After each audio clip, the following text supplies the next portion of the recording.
오늘 12절하고 15절을 좀 중점 깊게 이렇게 살펴보겠습니다. 12절입니다. 나의 누이 나의 신부는 잠겨진 동산이요 닫혀진 우물이며 봉해진 샘이로다 했어요. 주님이 교회인 여러분을 부르실 때 신부라고 부르시는 겁니다. 이 주님이 신부라고 부르는 말의 의미를 모르기 때문에 이 지금 우리나라 교회는 뭐라고 사람들이 얘기하냐면 교회가 환란을 통과한다. 대환란을 통과해서 대환란 끝에 휴거된다. 이렇게 가르치는 마귀의 종들이 있다고요. 근데 버젓이 목소라 그러고 뭐 원어 성경이 어쩌고 이따위 소리를 하고 있다고요. 원어 성경을 지가 어떻게 알아요? 한국 사람이. 사전 없이 어떻게 그걸 볼 수가 있어요. 원어를 말하고 영어를 말한다는 말은 뭐냐면 자기가 권위를 가지겠다는 거예요. 자기가 내가 많이 안다 오늘 이러면서 잘 알지도 못하면서. 영어도 마찬가지예요. 그것이. 그러니까 이 오늘 이제 제가 이 신부에 대해서 먼저 조금 이렇게 살펴볼 텐데 교회가 환란을 통과하게 된다는 말의 의미는 대환란을 통과하는 사람들은 구원을 잃어버리잖아요. 그죠? 아무리 잘 믿어도 구원을 잃어버리고 지옥에 갈 수밖에 없는 그런 시대가 대환란이거든요. 아무리 잘 믿어도 세상과 타협하고 조금만 실족해도 지옥에 갈 수 있다고요. 대환란 때는. 그럼 교회가 대환란을 통과한다는 말의 의미는 신부의 의미를 모르니까 그런 헛소리 마귀의 교리를 말하는 거거든요. 근데 사실은 교회가 환란을 통과하지 않고 휴거되잖아요. 그리고 대환란 때에도 환란 성도들도 또 휴거되거든요. 이렇게. 그러니까 휴거가 한 번이 아니라고요. 그 사람들은 휴거가 한 번인 줄 알고 마귀가 쳐놓은 덫에 그대로 걸린 사람들이거든요. 그게.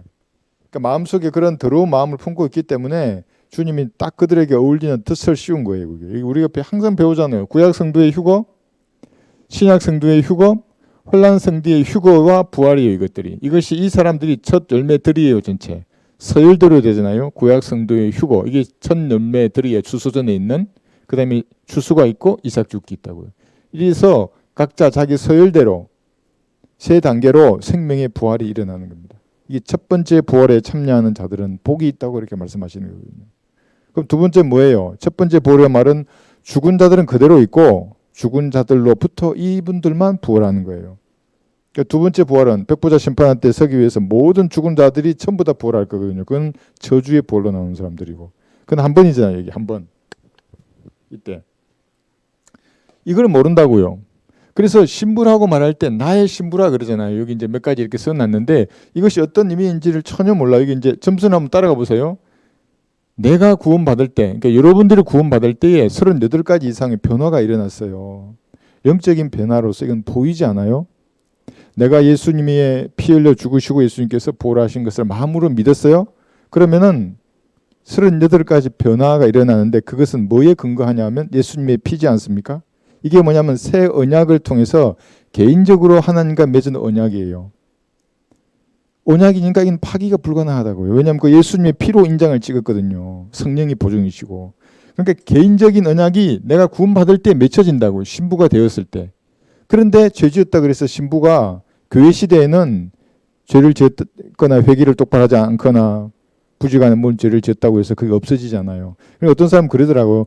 아니 만약에 그렇게 해서 구원을 받아버리면 왜 끝까지 견디냐고. 사람들이 뭐 중세시대의 사람들은 왜 그러면 순교할 때까지 자기 믿음을 지키고 목이 잘리면서까지 그렇게 순교를 했느냐. 구원을 이미 다 받은 사람들이. 아니 구원을 받았으니까 신앙을 지키는 거라고요. 예수님 나를 위해 죽으셨는데 나도 예수님을 위해 죽는 게 당연한 거지. 그럼 세상으로 가는 거예요. 그럼 그게 뭐냐면 이게 나와 있잖아요. 신실하지 않은 거예요. 여기 보시면 신실해야 하거든요. 이게 신실하지 않고 구원 받았다고 해서 세상으로 다시 돌아가서 내 육신의 욕망대로 산다고 하면 그것이 하나님과 원수가 되거든요. 그걸 안다고요. 그리스도인들 직감적으로. 그러니까 그걸 거부하려고 해요. 이런 것들을. 그래서 교회가 대환란을 통과한다. 그 다음에 휴구된다고 말하는 사람들은 구원받지 않은 사람이 많고 대부분 마귀의 교리에 그것이 말하는 것들이 구원받고 나서도 간혹 그런데 미혹돼서 간 사람도 있긴 있어요. 불쌍한 사람들이죠. 그죠? 그래서 여기 지난 시간 우리가 배운 걸 한번 보세요. 나의 신부라고 그럴 때 그 신부는 낙원에 있는 생명나무 그랬어요. 그러니까 새 예루살렘 도성을 낙원이라고도 한다고요. 여기. 하나님 나라도 셋째 하늘 낙원이잖아요. 그죠? 이것도 낙원이에요. 낙원에 있는 생명나무를 먹게 하신다 그랬잖아요. 그 생명나무가 어디 있어요? 계시록 22장 2절에 보면 새 예루살렘 도성에 있잖아요. 그 도성의 중앙에 생명나무가 있어요. 그건 먹어야 영생하는 거 아니라 그랬어요. 우리는 이미 예수님의 피를 믿음으로, 그러니까 죽음의 나무에 매달린 예수님을 믿음으로 이미 영생을 얻었어요. 그러나 영원 시대에는 그걸 먹어야 사는 사람들이 있다고요. 마치 아담이 타락하기 이전에 생명의 나무를 먹었듯이 그때도 먹어야 될 육체를 가진 사람이 있을 거라고요. 우리가 아니잖아요. 그죠? 전혀 성경을 모르는 무지한 사람들이에요. 이 사람들. 무지한 사람들이 교회가 환난을 통과해서 이때 휴구된다.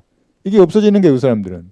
환난 성도가 환난을 거친 다음에 마지막에 휴구된다는 구슬들이 성경에 나오거든요. 마태복음 24장이라든지 계시록 7장이나 14장에 나온다고요. 근데 그거를 구분을 안 하는 거예요. 나눌 생각이 없는 거예요. 그 사람들은. 그게 섞어버리는 거예요. 교회의 휴구와 혼란 성도의 휴구를. 그럼 어떻게 돼요? 행위구원이 등장할 수밖에 없다고요. 그래 또 열처녀 나오는 거예요. 또 네? 목배인 연습해야 되고 괴상한 마귀의 집단이 되는 거예요. 버젓이 그래요. 그 사람 구독자도 5만이더라고요. 무슨 뭐 아가페 시그널인가. 마귀의 종이에요. 그 사람은. 그래서 우리가 신부라 그럴 때 개인적으로 예수님의 피를 통해서 언약이 체결됐어요. 이렇게 신부예요. 그럼 나곤이라고도 하고 새 예루살렘 도성, 그죠? 어린 양의 아내라고도 해요. 새 예루살렘 도성을 어머니라고도 하고 새 예루살렘 도성이라도 하고 신부라고도 하잖아요. 여러분들을. 그러니까 이 도성과 여러분들이 유기체로 하나일 거예요. 그래서 첫 번째 등장하는 과일이 13절에서 뭐예요? 석류예요. 석류. 석류가 뭐예요? 석류.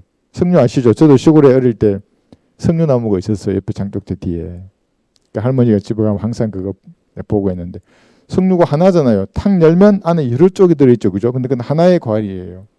새 예루살렘의 도성에서 거주할 여러분들도 한 몸이라고요. 그 도성과. 그래서 어머니도 되고 신부인 아내라고도 하고 새 예루살렘 도성이라고도 하고 낙원이라도 한다고요. 이 의미를 어떻게 알겠어요? 이게 영원 시대에 오는 거예요. 또 이게 천년왕국 시대에 내려오는데 이렇게 가르치면 영원 시대의 교리를 가리는 마귀의 교리를 나도 모르게 말하게 된다고요. 많아요. 그런 사람들이. 내가 99%라 그랬잖아요. 나눌 수 없어요. 그 사람들은. 그러니까 천년왕국 도성하고 새 예루살렘 도성하고를 같은 도성으로 보는 거예요. 그 사람들은. 에스겔 47장, 48장 뭐 이런 도성을 새 예루살렘 도성, 그 규격도 다르고 시냇물도 다르고 나오는 물이 다 다른데도 같다고 하는 것이거든요. 그래서 신부의 의미를 여러분 정확히 알아야 하는, 이렇게 소중한 것입니다. 어린 양의 신부인 여러분들이. 왜 그렇게 여러분들이 소중합니까? 뭐 이렇게 금수저이신가요? 그게 아니라 갈보리에서 여러분을 대속하신 그 피를 믿었기 때문에 하나님은 그렇게 소중하게 여기신다고요. 이제 좀 있다 나오지만 아무에게도 여러분들을 빼앗기지 않겠다고 기록해 주셨어요. 빼앗아갈 수 없다고. 하나님의 신부를 누가 뺏어가요? 사람들이 이해하도록 그렇게 말하는 거야. 너희는 아무도 빼앗아가지 못할 것이라고 이렇게 말하거든요. 그렇게 하는. 그래서 여러분들이 우선은 내가 어린 양의 지금은 한 순결한 천으로 약혼을 했어요. 이 언약이 맺어진 거예요. 예수님의 피로 약혼을 했어요. 그러면 이것이 혼인식을 치러지고 나면 이제 아내가 되는 거예요. 그래서 될 거죠. 그죠? 이게 또 여자 할머니 이러면 또 이상한 사람 되는 거예요. 예, 그거 아니에요. 여러분이에요. 성경을 몰라도 너무나 모르는 사람들, 그 사람들은. 그랬다면 이제 여러분이 신부가 되었지 않습니까? 그랬다면 어떻게 해야 됩니까? 신실해야 됩니다. 누구한테요? 남편한테. 이것도 사람들이 알아들을 수 있도록 말한 거예요. 물론 남편도 아내에게 신실해요. 예수님은 여러분들에게 항상 신실하다고요. 항상 신실. 믿음이, 그러니까 신실한 말의 의미가 페이스풀이거든요. 충만한데 항상 그래요. 여러분들에게. 비록 육체가 여러분 사탄에게 내어주더라도 구원을 잃지 않잖아요. 그만큼 항상 신실한데 여러분은 어떠냐는 겁니다. 주님에 대한 섬김, 헌신, 사랑, 이것이 신실하십니까? 항상 그걸 이제 되돌아봐야 하는 겁니다. 그래서 여기 보시면 로마서 12장 2절이잖아요. 보세요. 로마서 12장 2절에 보시면 세상과 일치하지 말고 그래요. 일치하면 어떻게 돼요? 신실하지 않는 거예요. 로마서 12장 2절. 지금 제가 뭐에 대해서 강의하고 있습니까? 여러분이 신부잖아요. 신랑 신부예요. 또 이것이 어머니 교회가 어머니이고 교회를 어머니처럼 성모 교회를 어머니처럼 모셔야 아버지 하나님의 자녀가 되는데 이러면 또 마귀의 교리예요. 그러면 가톨릭 교도가 되는 거예요. 그게 아니에요. 예. 자, 로마서 12장 2절. 너희는 이 세상과 일치하지 말고 너희 마음을 새롭게 함으로써 변화를 받아. 이렇게 잘 한번 읽어보세요. 세상과 일치하면 안 돼요. 세상의 풍조, 세상의 유행, 가치관, 세상의 평균 있잖아요. 그런 것들이 일치하면 안 된다고요. 성경적 관점에서 봤을 때 아니면 그걸 과감히 포기할 수 있어야 돼요. 하면 할수록 주님은 더 지각을 열어주시고 더 조명해 주시고 믿음의 분량이 더 커질 수밖에 없어요. 그런 사람들은. 일치하지 말아야 돼요. 근데 어떻게 하면 되냐? 너희 마음을 새롭게 함으로써 변화를 받아야 해요. 타성에 젖지 말라는 거예요. 과거를 되돌아보고 아이고 아무래도 난 어울리지 않아. 제가 처음에 예수님 영접하고 그 세상과 육신과 싸울 때 그랬다고 항상. 서울의 달처럼 아이고 아무래도 난 여기 안 어울리는 것 같아. 난 저기 세상에 나가서 쟤들을 뛰놀아야 되는데 왜 내가 여기서 뭐 하고 있지? 계속 그걸 한다고요. 그렇게 하면 안 돼요. 마음 새 사람이 됐잖아요. 이제 모든 것이 새로워졌다고요. 변화를 받아 하나님의 선하시고 기뻐하시고 온전하신 뜻이 무엇인지 입증하도록 하라. 여러분들은 온전하신 뜻을 알아야 해요. 여러분에게 원하시는, 여러분에게 무엇을 하기를 원하시는가? 어떤 교회를 섬기고 거기서 무슨 일을 하기를 원하시는가? 이게 있어요. 그죠? 신실해야 한다고 이렇게 일치하지 말고. 근데 그렇지 않아요. 그러면 야고보서 4장 4절을 보시면 구원판 아마 이거 보고 깜짝 놀랐고요. 저를 구원받지 못했다고 말할 수도 있어요. 그 사람들이. 야고보서 4장 4절. 구원 받고 보세요. 간음했다고 안 보세요. 너희 간음하는 남자들과 간음하는 여자들아 세상과 친구 되는 것이 하나님과 원수 되는 것임을 알지 못하느냐. 그러므로 누구든지 세상의 친구가 되고자 하는 자는 하나님의 원수가 되느니라. 왜 이렇게 무섭게 해놓으셨어요? 그 좀 친구하고 좋은 게 좋은 건데 같이 놀면 좋지 않아요. 그 인간이 보기엔 좋죠. 그게 뭐 흙이든 백이든 벨리알의 자식이든 하나님의 자녀든 다 손잡고 가면 좋아 보이잖아요. We are the world 뭐 예? 그 적그리스도가 강력하게 주장한다고요. 세상 교육이나 문화를 싸잡아서 하나로 만들려고 하잖아요. 아니라고요. 그게 일치하면 안 돼요. 세상과 일치하는 자는 세상과 친구 되는 것이 하나님과 원수 되는 것임을 알지 못하느냐. 그래서 신실하게 되는 겁니다. 그래서 이 그림 여러분 기억하실 겁니다. 육신과 분리됐어요. 구원받을 그 순간에. 그죠? 그러면 끝났다고 X잖아요. 여러분 안에 영으로 들어오신 예수님과 결혼했다고 누구든지 새 남편이에요. 네. 신실해야 합니다. 주님 앞에. 성령께서 여러분을 양심을 통해 역사할 수 있도록 정결한 양심을 유지해야 돼요. 그 양심을 탁 찌르면 그 죄잖아요. 버리고 탁 찌르면 뭔가 있어요. 그게. 근데 이걸 다른 것으로 지저분한 게 있으면 둔감해진다고요. 뭐 너는 양심을 떠들어라. 나는 내 육신대로 살란다. 그럼 어떻게 되겠어 사람이. 구원받아도 하나님과 원수가 되는 쪽으로 계속 나간다고요. 그럼 이 사람은 구원받아도 하나님의 원수로 살고 구원받기 전에도 원수였잖아요. 근데 구원받아도 하나님과 원수로 살아요. 그러니까 하나님은 자비하시기 때문에 그렇다고 해서 그냥 죽이지 않으세요. 자비하시니까 인생에 다양한 풍파가 일어나요. 이제 누군가 기도하게 되면. 예. 자, 그래서 이렇게 신실하라 이런 우리가 교훈을 얻을 수 있어요. 예, 나의 신부다 여러분 대해서 이렇게 영적으로 정의하는 겁니다. 교리적으로는 요한복음 10장 28절을 보시면 요한복음 10장 28절.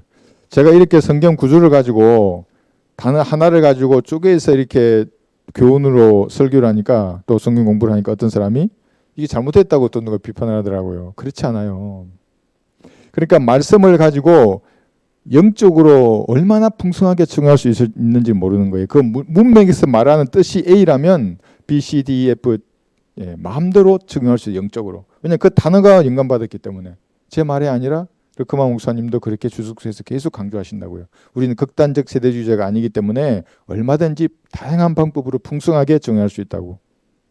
요한복음 10장 29절에서 보세요. 그들을 나에게 주신 나의 아버지는 만유보다 더 위대하시니 아무도 나의 아버지 손에서 그들을 빼앗아갈 수 없느니라. 그래서 잠겨진 동상 같다고 여러분들은 아무도 빼앗아갈 수 없어요. 여러분의 혼을. 물론 여러분들이 계속 성령님의 음성에 순종하지 않고 육신의 뜻대로 마음대로 살아요. 그러면 마귀가 여러분의 손을 가져갈 수도 있어요. 간을 가져갈 수도 있고 눈을 가져갈 수도 있고 발가락을 가져갈 수도 있어요. 그러니까 우리가 여기 나중에 나오지만 판단한다고요. 판단. 그런 일이 일어나지 않도록 스스로 판단해서 버리는 거예요. 그건 주님께 심판을 받는 거거든요. 그런데 그 심판을 여러분이 스스로 해버렸어요. 그럼 주님이 심판하지 않으신다고요. 그래서 자신을 성찰하고 되돌아보고 잘못된 죄들을 버리고 용서해달라고 말씀하고 이것이 얼마나 중요해요. 그래서 구원받아도 구원받은 죄인이고 구원 안 받으면 구원받지 않고 지옥으로 가는 죄인으로 나뉜다 그러면 또 구원받으면 갱기를 일으키더라고요. 그 말에. 왜 그렇게 놀래요? 내가 보기에 나 스스로 의인이라고 말하는 사람들은 양심에 화인 맞은 사람들이에요. 하나님 보시기에 내가 의인이에요. 내가 보기에는 주님 앞에 감히 고개를 들 수 없는 죄인이라고요. 그렇지 않아요? 그렇게 깨끗하세요 여러분들이? 그런 겸손한 자세로 주님 앞으로 아뢰는 그 기도를 향기로 받으신다고 여기 나와요. 오늘 여기 아까 내가 썼는데 향기. 유황 향기처럼 받으세요. 그런 겸손한 기도를. 저도 무엇을 해야 될지 모를 때 주님 앞에 겸손하게 기도한다고요. 주님 아둔한 저에게 지각을 열어주셔서 알게 해주십시오. 제가 무엇을 말할 수 있습니까? 얘기한다 그러면 주님이 그걸 이 기도가 주님이 들으시는 건 알아요. 제가. 여러분도 마찬가지고요. 저만 그렇다는 게 아닙니다. 또 그래서 빼앗아 갈 수 없는 겁니다. 여러분도 잠겨진 주님 보시기엔 동산입니다. 아무도 빼앗아 갈 수 없어요. 구원을 잃어버린다는 대환란 때의 교리나 천왕국의 교리, 초림이나 구약 때의 교리를 가져와서 지금 딱 들이대면서 야 이게 성경에 구원을 잃어버린다잖아. 그럼 그게 마귀의 자식이에요. 야 그거는 우리 때가 아니잖아. 은혜의 복음. 로마서로부터 빌레몬서까지 바울이 언제 그런 말 단 한마디라도 했냐. 왜 니는 나의 복음이 아닌 다른 복음을 전하고 있어. 이렇게 대응을 해야 하는 겁니다. 로마서 8장 38, 39절을 보시면 다쳤어요. 여러분들이. 신부입니다. 여러분들이. 로마서 8장 38, 39절. 내가 확신하노니 사망이나 생명이나 천사들이나 정사들이나 권세들이나 현재의 일들이나 다가올 일들이나 높음이나 깊음이나 어떤 다른 피조물이라도 우리를 그리스도 예수 우리 주 안에 있는 하나님의 사랑에서 떼어놓을 수 없으리라. 다쳤어요. 아무도 접근하지 못해요. 떼어놓을 수 없어요. 그 사랑에서. 그러니까 여러분이 기도할 때 이런 믿음으로 주님 앞에서 자신의 마음을 토하는 거예요. 그래서 그걸 혼을 토한다고 하는 겁니다. 혼을 토해야 돼요. 기도할 때는. 이런 믿음을 가지고. 고전 1장 8절 보시면 이 환난 후 휴거를 추정하는 사람들은 자기 구원을 잃어버릴까 봐 두려워하고 그런 두려워하는 상태에서는 믿음을 발휘할 수가 없어요. 고린도전서 여기 1장 8절 보시면 또한 그분께서 너희를 끝까지 확고하게 지키시어 우리 주 예수 그리스도의 날에 책망할 것이 없게 하시리라. 휴거될 때까지 셋째 하늘 설 때까지 여러분 지키신다고요. 끝까지 확고하게 지키신다고요. 빌립보서 1장 6절을 보시다도 완성하신다고요. 그 일을.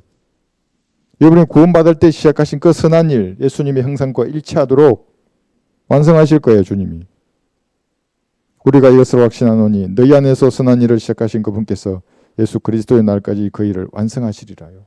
이걸 여러분 알았잖아요. 그러면 그리스도인의 가능성을 이제 안 거예요. 주님이 내가 죽더라도 나를 버리지 않으시는구나. 그런 믿음으로 기도하는 것하고 이런 거 전혀 없어요. 막 구원을 잃어버릴까 내가 대환란에 떨어져서 목 베이면 어떡하지? 뭐 표 받으면 어떡하지? 근데 어떻게 개인 구령할 수 있겠어요? 지도 구원 확신이 없는데 어떻게 남에게 복음을 전할 수 있어요? 이거 믿으면 구원받는다 그래요. 이거 믿고 목이 베이야 구원받는다 그럴 거예요. 그러면 그 이상한 사람들이에요. 전부 다 그 사람들은. 에베소서 4장 30절 인침이에요. 봉인됐다고요. 구속의 날까지. 에베소서 4장 30절. 하나님의 거룩한 영을 슬프게 하지 말라. 너희가 그로 인해 구속의 날까지 인치심을 받았느니라. 인치심. 이것을 똑같이 여러분에게 증언할 수 있는 영적으로 또 잠겨진 동산, 닫혀진 우물, 봉해진 샘이라고 해요. 그대로 증언할 수 있어요. 여기서. 영원히 구원이 보장되는 겁니다. 어느 정도냐 하면 여기 고린도전서 5장 5절 한번 보세요. 고린도전서 5장 5절.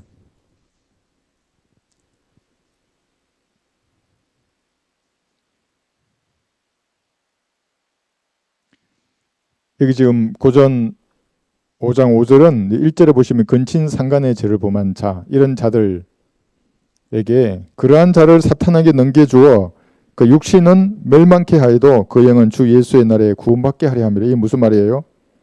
죄를 지어서 교회에서 쫓겨났어요 이제. 그러면 기도하지 않잖아요 그를 위해서. 그럼 사탄이 그 육신을 그냥 죽일 수 있어요. 그런데 그렇게 되더라도 그 영은 주 예수의 날에 구원받는다는 말의 의미가 영 혼몸할 때의 그 영이 아니라 지금까지 쌓은 그의 상급을 말해요. 보이지 않기 때문에 영으로 보는 거예요. 그 주 예수의 날이 뭐냐면 그리스도의 심판석 이 일어날 그때 자기의 그 유업은 받는 거예요. 그러니까 구원받은 사람이 죽더라도 그래서 유익한 거예요. 그것이 먼저 죽더라도 그 정도로 여러분들도 구원이 영원하고 잠겨져 있고 닫혀져 있고 봉해진 셈이라는 이런 구원에 대한 명확한 확신이 있어야 하는 겁니다. 그래서 대환란에 빠지지 않는다고요. 그리스도인들은. 디모데후서 2장 13절을 보시면 항상 신실하시다. 디모데후서 한번 펴보세요. 2장 13절.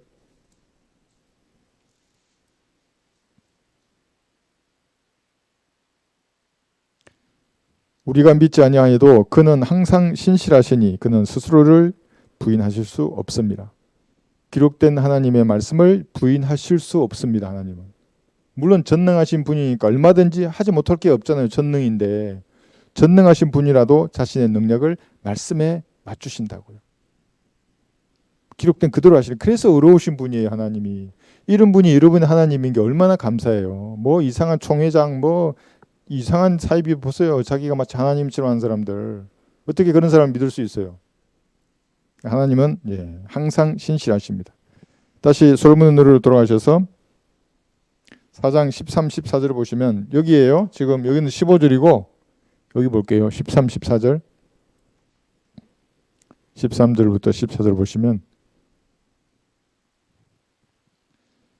내 초목들은 성류와 아름다운 열매들의 가수원으로 캠퍼와 감송이 있고 감송과 사프란과 창포와 계피와 모든 유황나무들과 몰약과 알료에와 모든 고급 향료들이 있으며 이 향료들이 12가지 지금 초목들이거든요. 그 지난주에 우리가 배웠잖아요. 그죠? 생명나무도 12가지 가시를 맺잖아요. 그 그림을 보여주는 겁니다. 이렇게 좋은 향기들로 셋째 하늘은 진동할 거예요.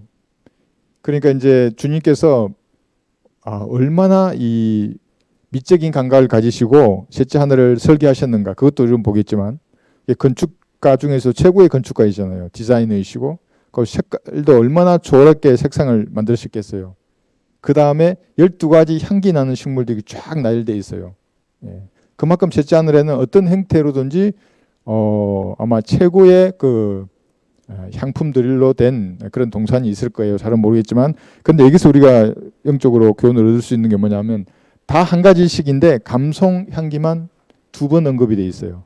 그러니까 많은 향기들이 셋째 하늘에 있겠지만 예수님의 죽음을 기념하였던 그 여인이 있잖아요. 미리 그 마리아가 머리카락으로 감송 향유로 예수님의 발을 씻겼잖아요. 그걸 예수님 기념한다고 했는데 그것은 2번 언급이 돼 있어요. 아마도 셋째 하늘에 가서도 그 향기가 더 날 수도 있어요. 한번 볼게요. 요한복음 12장 5절을 보시면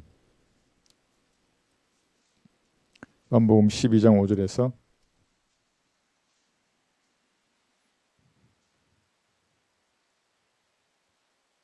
이제 옥합이 깨지면서 향기가 진동하잖아요. 그러니까 제일 먼저 유다 이스카리옷 여자를 뭐라 하잖아요. 그죠? 그러니까 여러분들도 헌신하면 제일 먼저 마귀의 세력이 뭐라 한다고요. 정확히 알아봐요. 걔들이. 어찌하여 이 향유를 300데나리온에 팔아 가난한 사람들에게 주지 아니하였느냐고 하니 5절합니다. 6절 그가 이렇게 말한 것은 가난한 사람들을 염려해서가 아니라 그가 도둑이며 돈주머니를 맡아 그 안에 넣은 것을 지니고 다니기 때문이라. 그러자 예수께서 말씀하시기를 그녀를 가만두어라. 그녀는 나의 장례날을 위하여 이것을 간직해둔 것이라. 그죠? 그래서 복음이 전파되는 곳에 이 여인의 일을 기념한다고 하셨는데 셋째 하늘나라에서도 이 감송향유가 2번이나 언급이 됐습니다. 그 다음에 또 하나 우리가 알 수 있는 게 모든 유황나무가 있었잖아요. 그래서 시편 141편 보시면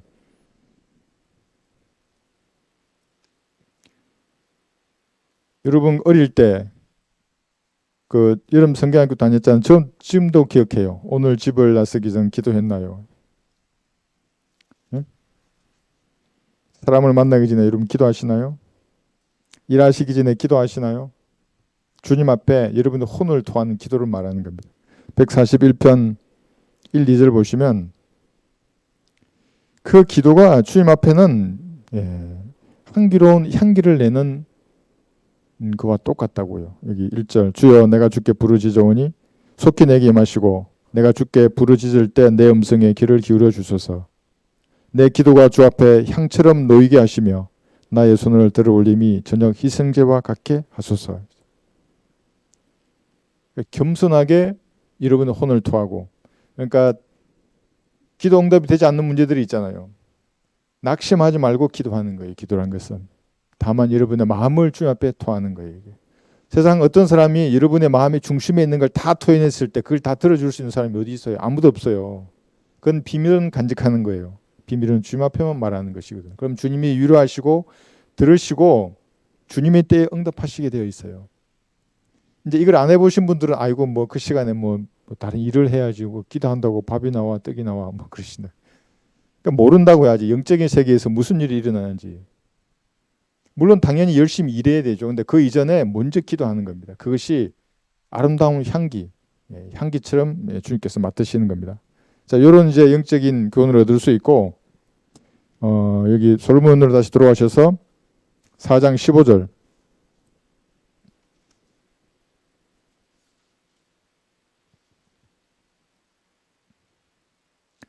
솔로몬의 노래 4장 15절 보시면 동산들의 샘, 그죠? 샘과 생수의 우물과 레바논에서 흘러나온 시내들이 있도다.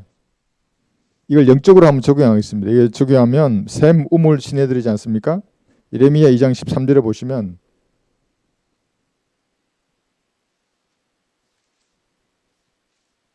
예레미야 2장 13절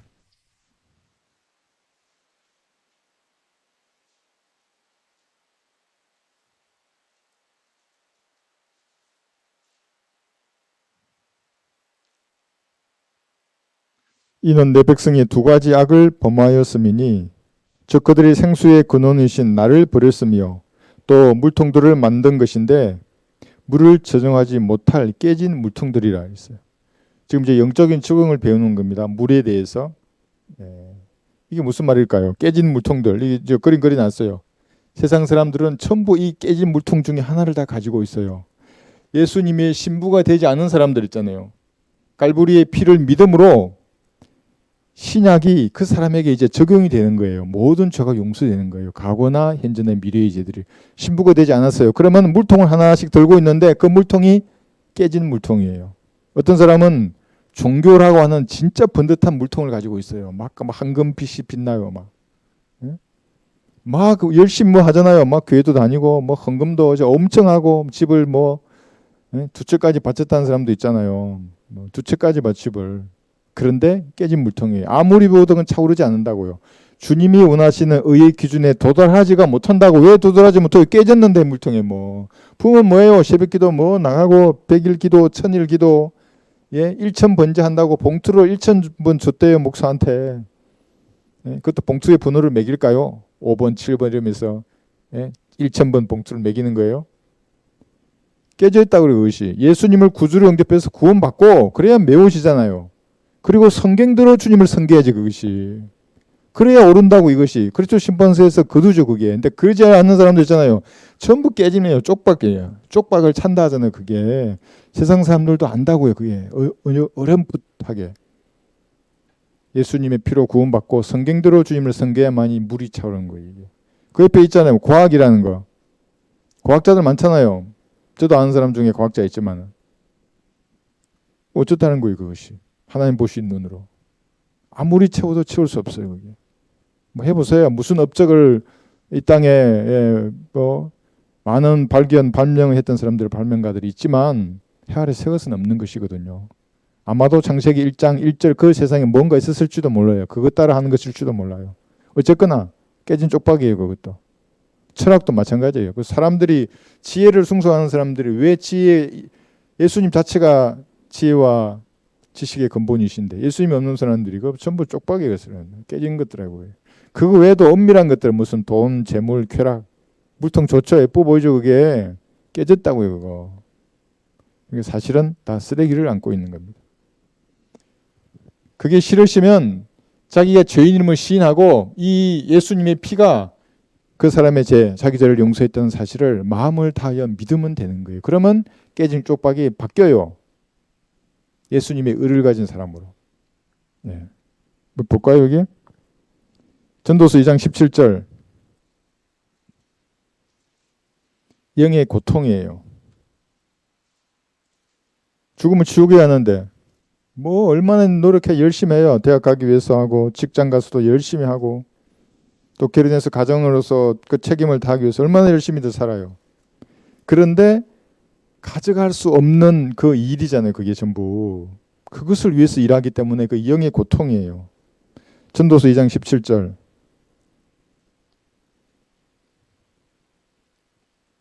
그러므로 내가 삶을 미워하였나니 이는 해 아래에서 행해지는 일이 내게 슬픔이기 때문이라. 모든 것이 헛되고 영의 고통이라. 성경과 무관한 모든 일들은 모두 불에 태워져요. 그리스도인들은 그리스도의 심판석에서 일들이 다 불에 타버릴 것이고 구원받지 않는 사람들은 어떻게 돼요? 백부자 심판에서 자신이 불에 태워진다고. 그래 불이에요. 불. 그리스도인도 불이 기다리고 있고 강렬한 불이에요. 여기서도 다 태워버릴 거예요. 모든 일들을. 여기서 다 태워질 거예요. 그리스도 심판, 백부자 심판에서 불못에 던져지면. 영의 고통입니다. 이것들이 전부 다. 빈손으로 가는 인생을 위해서 일한 것들은 디모데전서 5장 보십시오. 예. 사람들은 행위가 자기 뒤를 따른다는 건 잘 몰라요. 디모데전서 5장 24절. 여러분의 행위가 여러분의 뒤를 따라가고 있어요. 주님 앞에 신실하십니까? 지금 그 주제로 말하는 겁니다. 예, 주님 앞에 신실하신 분들은 그리스도의 심판석에서 섰을 때에 상을 받을 겁니다. 그 행위가 곧 상이에요. 디모데전서 5장 24절.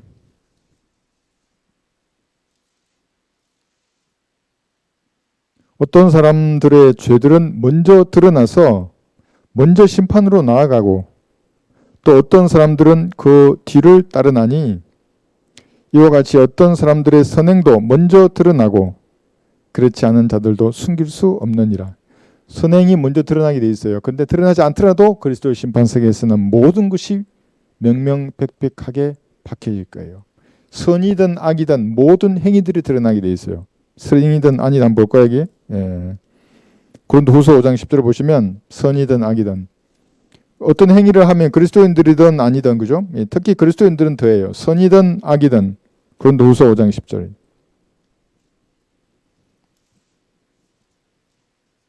고린도후서 5장 10절.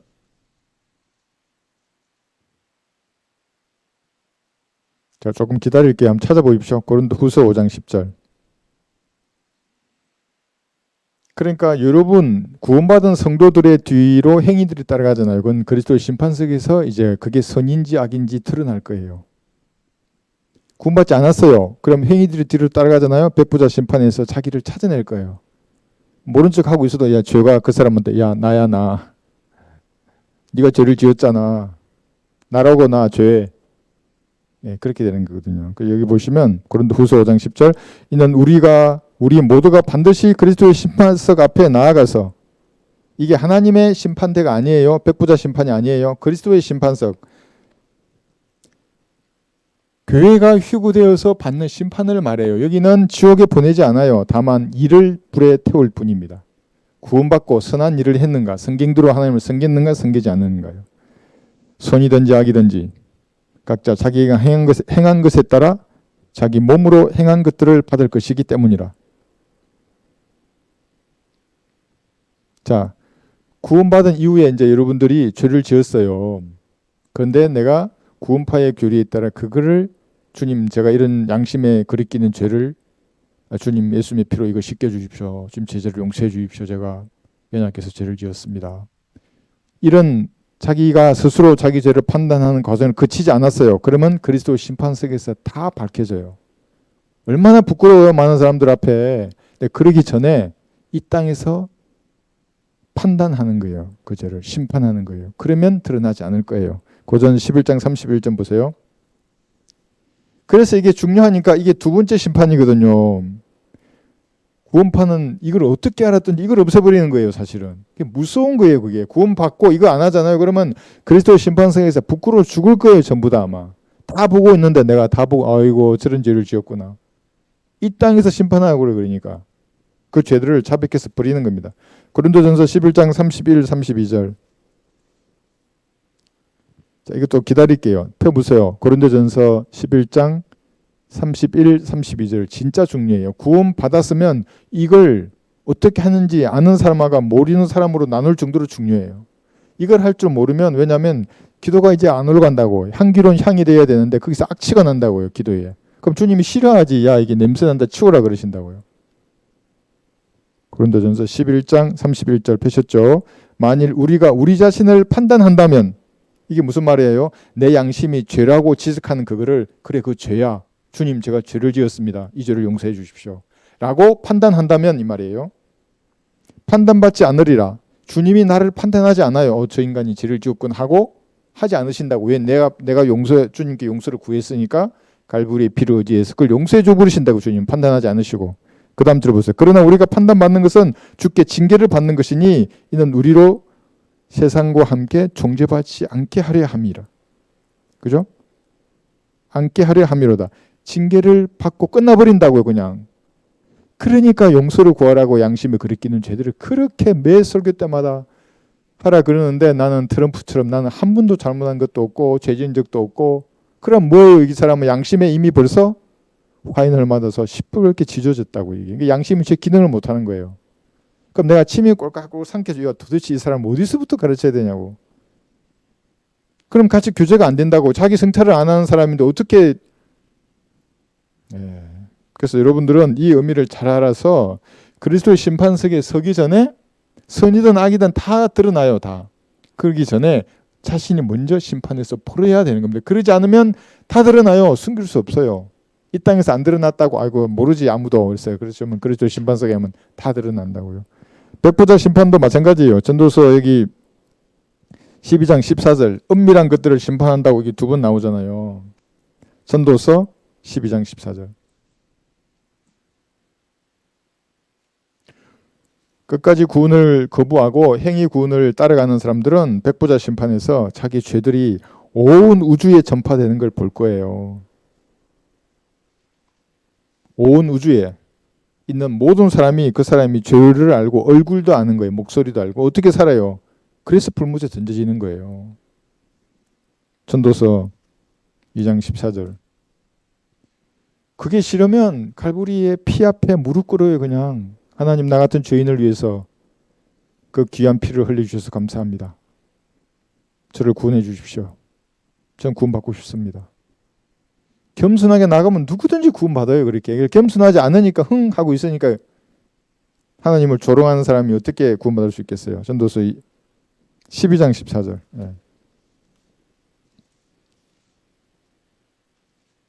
이는 하나님께서 선이든 악이든 모든 행위와 모든 은밀한 것들을 심판하실 것입니다. 그런데 여러분 이 심판이 이미 갈보리에서 이루어진 사실을 믿은 사람들이라고요. 그러니까 이건 이제 여러분들은 상관이 없는 거예요. 로마서 2장 16절도 마찬가지예요. 다른 사람들에게 말할 때도 은밀한 것이 부끄러운 것이 다 있다고요. 사람들은. 이게 알려질까 봐 부끄러워하는 것들이. 얼마나 감사해요. 주님 그 죄를 위해서 이미 주님 고난받으셨어요. 용서해 주셨는데. 그렇지 하면 다 드러나요. 로마서 2장 16절. 로마서 2장 16절입니다. 보세요. 이런 하나님께서 나의 복음대로 예수 그리스도를 통하여 나의 복음대로 예수 그리스도를 통하여요. 사람들의 은밀한 것들을 심판하실 그날에 있으리라요. 나의 복음. 그리스도의 복음, 은혜의 복음이죠. 그러니까 여러분들은 그리스도의 심판석에 서기 전에 이 땅을 살아가는 동안 항상 양심에서 찌르는 것 있잖아요. 그것에 바로 반응하는 거예요. 저는 그거 잘하잖아요. 저도 이렇게 하다 보면 양심이 뭔가를 탁 찌르거든요. 그럼 즉시 자백한다고요. 그냥 좀 용서해 주십시오. 그리고 기도하기 전에 항상 나를 보고 무엇인가 양심에 불미스러운 것들, 생각이 드는 것들이 있으면 다 씻겨달라고 그러고 저 안에 좀 충만해 주십시오.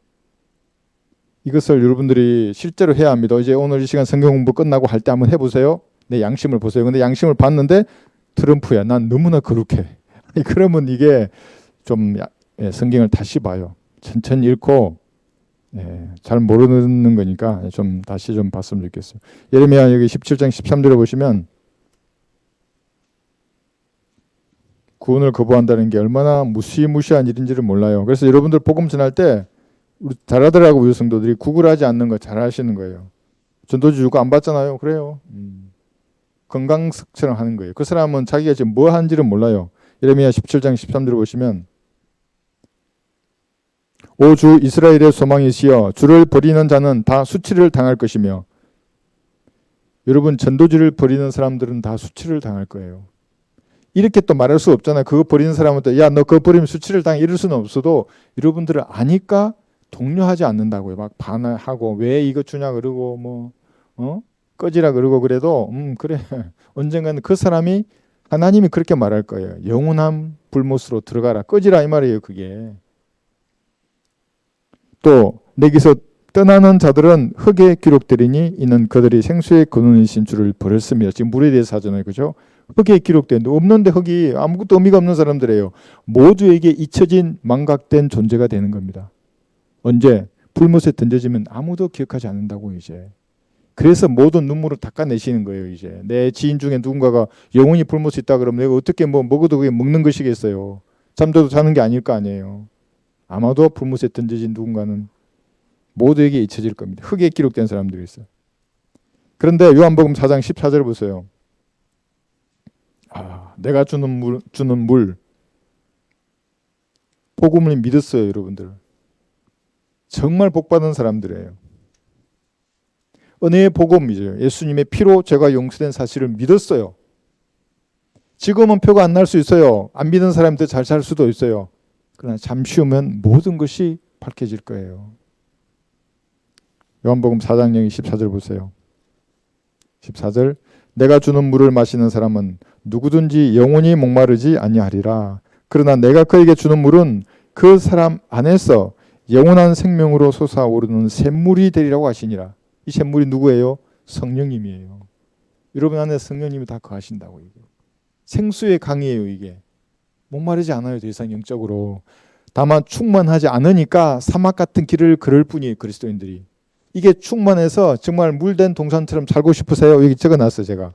그런 분이 있을까 봐. 여기 성경을 펴서 읽어요. 그러면 충만해진다니까. 즉시. 괴로우면 읽으라고요. 성경을. 이상한 거 보지 말고. 또 뭐라 했어요? 이건 내가 써놨어. 혼을 토하라 그랬잖아요. 다른 사람 앞에 혼을 토하면 뒤통수 쳐요. 언젠가는. 하나님 앞에 여러분들 혼을 토하는 거예요. 시편 42편 4절 한번 보세요. 그러면 이 세상을 그렇게 살지 않는다고요. 그리스도인답게 살 수가 있습니다. 그 다음에 찬양하고 주님 앞에. 아침에 일어나면 뭐 드세요? 여러분들은? 찬송가를 들어야죠. 그죠? 시편 42편 4절. 내가 이 일들을 생각할 때 내 안에 있는 혼을 토해내나니 이는 내가 전에 무리와 함께 갔었고 거룩한 나를 지키는 무리와 더불어 기쁨과 찬양으로 소리 지르며 하나님의 집으로 갔었음이니이다. 그러니까 이 문장의 뜻은 뭐냐면 기도 응답이 되지 않거나 어려운 일이 닥쳤을 때예요. 과거를 생각해보면 은혜 가운데 있을 때 너무 좋았잖아요. 그러나 고난과 시련이 닥치면 힘들죠. 그때 여러분의 혼을 주님 앞에 토하는 거예요. 그건 사업의 문제일 수도 있고 건강이나 재정의 문제나 여러 가지 문제가 있을 수 있어요. 뭐가 딱 이게 걸림이 됐어요. 그러면 그 마음 있잖아요. 그 주님 이렇습니다 하고 어린아이처럼 아뢰는 거예요. 이게. 그 향기로 올라간다고요. 그러면 즉시 기도가 끝나면 성령으로 충만해져요. 해봐야 돼요. 여러분들이 이걸 안 하면 이 귀한 신부의 치유를 가졌는데 이 땅을 사는 동안은 그냥 사막을 걸어간다고요. 성령이 충만해야 물된 동성가 될 텐데. 성경도 안 읽고 혼을 토하는 기도도 안 하고 찬양도 안 해요. 뭐 이상한 유행가 뽕짝 트로트 들고 그 뭐가 되겠어요. 그죠? 그냥 사막을 걷는 된다고요. 골로새서 1장 27절은 뭐냐면 이 물이 여러분 안에 거하시는 예수님이에요. 그리스도의 영이라 그러잖아요. 성령님이. 예수님의 형상을 그대로 가지신 영이 여러분 안에 들어가신 거예요. 예수님. 이분으로 충만해야 돼요. 기도하고 성경을 펼쳐 읽고 찬양을 드리는 거예요. 이것이. 요한복음 7장 37절 한번 보세요. 우리는 지금 물에 대해서 공부하고 있습니다. 누구든지 했어요.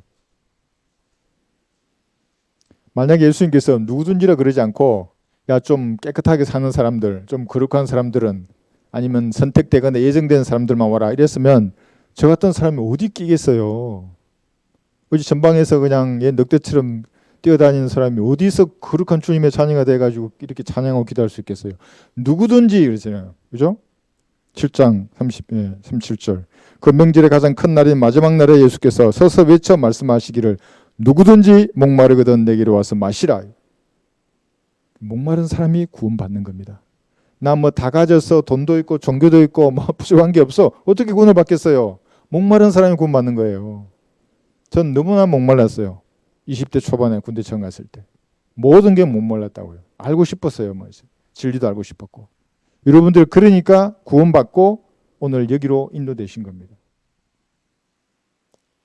38절 나를 믿는 자는 성경에 말씀한 것과 같이 그에 비해서 생수의 강들이 흐르리라. 이 생수의 강들이 충만해야 돼요. 여러분 삶에서. 그냥 좀 흐르다가 올라가요. 물론 올라가는 그 힘의 동력이 여러분 안에 거하시는 성령님이라고 이게. 셋째 안으로 올라가는 힘 여기서 거대한 물줄을 뚫고 올라가잖아요. 그 힘이 성령님이에요. 전능한 힘이 여러분 안에 있다고요. 그러니까 올라가지. 뭐 비행기나 제트기 같은 힘으로 어떻게 올라가요? 이게 둘째 하늘도 못 올라가죠. 첫째 하늘에서 다 끝나버리는데, 그죠? 네. 여러분 안에 거하시는 예수님, 그리스도의 영으로 매일 충만해야 합니다. 그죠? 차분하게 앉아서 무슨 노래를 부르고 싶다. 그럼 찬송가를 불러보세요. 그 안에 가사를 생각하면서 그때 성령님이 뭔가 여러분에게 주세요. 구원받은 사람이라면. 목마르든지 누구든지 내게로 와서 마시라 했잖아요. 이게 또 신천지로 오거나 무슨 뭐 이상한 그거 아니에요. 우리 교회가 무슨 방주다 그러고 그런 거 아니에요. 칼보리로 내 의지로 와서 마시라잖아요. 어떻게 마시는 겁니까? 요한복음 그래서 1장 12절에 우리 그 집 앞에 뭐 하나님의 교회인가 여기서 6월절 그 빵하고 포도주 먹으라고 이게 전단지 뿌리더라고요. 그게 요한복음 6장에 초반부하고 중반만 인용하지 후반부를 인용하지 않아요. 내 말이 곧 영이요 생명이라고 했어요. 그 말을 믿으라는 말인데 걔들은 계속 빵 먹으려고 그러고 포도주 마시려고 그런다고요. 그러니까 신부가 되지 못하고 결국은 어떻게 돼요? 흙에 기록된 사람들이고 아무도 기억하지 않지. 불못에 던질 사람들인데. 그죠? 39절 이것은 주께서 자기를 믿는 사람들이 받게 될 성령을 말씀하신 것이라. 이는 예수께서 아직 영광을 받지 못하셨기 때문에 그들에게 아직 성령을 주지 아니하셨습니다. 그래서 이제 여러분들이 갈보리의 피를 믿음으로 이제 성령을 받게 된 것입니다. 그죠? 예. 그래서 이것이 얼마나 소중한 것인가. 여러분 안에 거하신 이 성령께서 항상 이 성령으로 충만해야 한다. 이런 것을 우리가 배울 수 있습니다.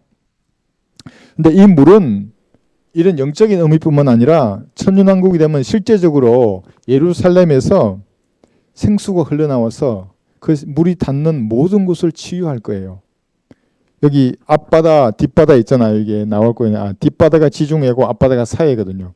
예루살렘에서 사해로 물들이 흘러넘치고 지중해로 물이 넘쳐서 그 물들이 가는 곳마다 살아나요. 예. 한번 볼게요. 스가랴 14장 8절. 지금 우리는 예언을 보는 겁니다. 천년왕국 뒤에 일어날 일들. 제가 오늘 처음으로 그 신천지 그 무슨 정거장막 성전 이래가지고 이만희 씨가 나와가지고 자기 안에 뭐 하나님이 어쩌고 뭐 말씀체가 되고 말씀체가 뭔지는 모르겠지만 말씀을 따라가고 뭐 이런 말 하더라고. 이만희 씨가 나와가지고 아주 말도 또렷하고 너무 잘해요. 예. 그런데 제가 처음으로 댓글 달았어요. 뭐 지웠는지는 모르겠지만 당신이 믿는 예수님은 이빨이 빠지셨나요? 왜 예수님이 직접 하신 말씀 13구줄이나 빠져 있어요? 근데 그걸 따라간다고 말씀체가 된다고요? 예수님 늙으셔서 다 어디가 떨어지고 빠져나가셨나요? 근데 그런데 댓글 달았는지 모르겠네요. 그 사람들. 이상하더라고요. 그래서 그분들이. 그렇잖아요. 개혁 성경으로 무슨 진리를 논하는 거예요. 그 부분이 오류인데. 물론 뭐 사분학으로 가면 원문 자체가 다르지만 그 상식으로 봐도 그렇잖아요. 이게 스가랴 14장 8절 보세요. 그 날에는 생수가 예루살렘으로부터 솟아나서 그 절반은 앞바다로 그 절반은 뒷바다로 흐르니 여름과 겨울에도 그러하리라. 사시사철 물이 흘러요. 사해가 어떻게 되냐면 생해가 되는 거예요. 이제 지금 대더시잖아요. 생명을 주는 물이 넘쳐날 거예요. 거기가 지중해도 마찬가지고. 그리고 온 물이 다 훔쳐난다고 계속 1000년 동안 물이 훔쳐나는데 어떻게 되겠어요? 다 살아난다고 그러니까. 진짜로 그건 그렇게 될 거예요. 이게 예언이라는 겁니다. 문자적으로 풀지 않으면 전천년주의적 관점으로 이거 풀지 않으면 이것에 대해서 해석할 수가 없어요. 그 사람들은.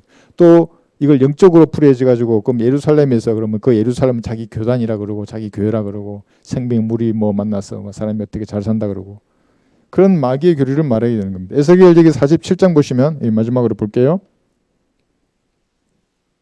에스겔 47장이에요. 천연왕국 때에 실제적인 이렇게 물들이 예루살렘에서 흘러넘쳐서 47장 1절부터 쭉 있는데 8, 9, 10절만 보겠습니다. 47장 8절부터 보시면 10절까지 8절 에스겔 47장 8절 그때 그가 내게 말씀하시더라. 이 물은 동쪽 지옥으로부터 흘러 사목으로 내려가서 바다로 들어가나니 바다로 들어갈 때 그 물들이 치유를 받으리라. 이 강물이 이르는 곳마다 살아있고 움직이는 모든 것들이 살 것이라. 또 이 물이 거기로 들어가므로 거기에는 매우 큰 고깃대가 있으리니 이는 그 물들이 치유될 것이며 강이 흐르는 곳에는 모든 것이 살 것이라. 어부들이 그 위에 서리니 엔게디에서부터 에네글라임까지라. 이곳들은 그물을 칠 곳이 될 것이라. 그들의 고기들은 그들의 종류대로 있을 것이며 큰 바다의 고기처럼 심이 많으리라. 이게 예언이라고 하는 겁니다. 그러니까 예수님의 재림에 관련된 직접적인 거 간접적인 구절 다 합하면 1500구절이 넘는다고요. 그렇게 예언서라고요. 성경이. 근데 예언서인데 이미 다 이루어진 것처럼 뭐 이렇게 누가 와 있다 그러고 선생님이 그 사람이 인류의 구원자라 그러고 페이스북에서 그 이만희라고 얼굴 대문짝하게 해가지고 인류를 구원할 예언자 뭐 인류를 구원할 선생님이 일어났더라고요. 이거 어떻게 풀어요? 그 선생님 에스겔 46, 47, 48장을 계시록 21, 22장하고 어떻게 이게 다른 거예요? 어떻게 풀어요? 그 사람들은. 그래서 여러분들은 이것을 알아서 영적으로 적용할 수도 있고 예언적인 말씀이다. 그죠? 이렇게 하는 겁니다. 그래서 성경을 바로 알면 주님에 대한 성경적 믿음이 점점 생기는 거지 않습니까? 이제 아니까. 모르면 믿음이 안 생기는 겁니다. 알아야 믿음이 생기는 겁니다. 그리고 아는 것만큼 믿음이 생겨요. 성경을 모르면 모르는 것만큼 그게 자기 믿음이에요. 많이 알잖아요. 물론 이제 그것이 내가 마음으로 주님께 다가서지 않고 머리로만 다가선다 이런 문제 주시면 아세요. 그걸 금방. 그거는 지식이 아니에요. 사실은. 그러니까 많이 뭘 공부했다 그러고 학위가 있다 그래도 말하면 뭐래요? 모르는 거예요. 은혜의 복음도 모르고 신부가 뭔 줄도 모르고. 그런데 자기는 목사라고 안수를 받았어. 그럼 물어봐야지 여러분들이. 누구도 목사라 그러면 목사님 구원 받았어요? 그 물어봐야죠. 어떻게 구원 받으셨어요? 어떻게? 언제가 아니고 어떻게 구원 받았냐고 물어봐야죠. 이렇게. 제가 만나는 몇몇 분 외에는 대부분 말 못해요. 그것을. 아주 하나님께서 주권적으로 구원한 일을 내가 타치하는 것처럼 아주 불쾌히 여기더라고. 나한테 물어봐라고 언제 어떻게 구원받 내가 말해줄 테니까. 왜 그런 감정이 없어요. 그리스도인들이. 그죠? 그래서 이 시간 여러분 이제 성경 공부 마치시면 기도할 때 이 수요일이지 않습니까? 이제 잠깐 좀 뒤로 돌아다보고 앞으로도 여러분은 일어날 일들을 한번 여러분 생각해 보면서 인생사에서 개인적으로 구해야 할 것, 또 가정이나 교회나 이 민족을 위해서 구해야 될 것이 여러분 있을 거예요. 그걸 주님 앞에 진짜로 혼을 토해서 말하는 짧지만 그런 시간을 꼭 가졌으면 좋겠습니다.